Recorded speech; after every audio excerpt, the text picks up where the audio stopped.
A Korean couple couldn't have kids, so adopted a black little girl and named her Kim Min-soo.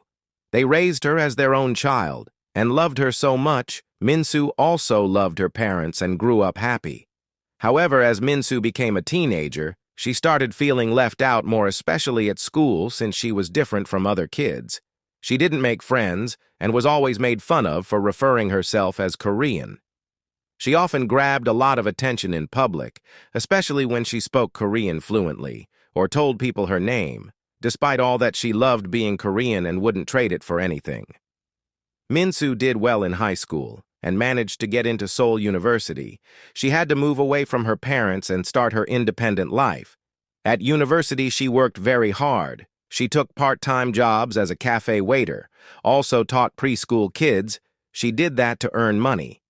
One night, Min-soo's friends that she had met at the university encouraged her to go out since she is always busy. They decided to visit one of the popular bars in Seoul.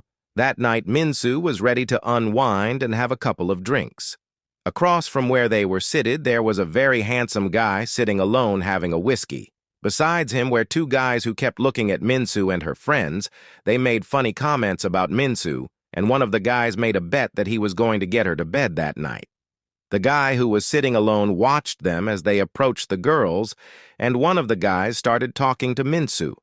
The guy who was sitting alone noticed that Min-soo was drunk. He got annoyed and he stood up and confronted the guys. They ended up having a fight, and the guy was chased out of the bar.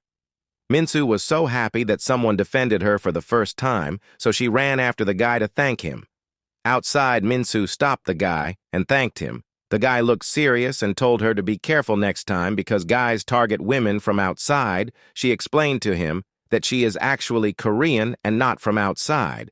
The guy looked at her surprised and told her to go home since she looks drunk. As the guy walked away, Min-soo sat alone by the sidewalk because she was too drunk.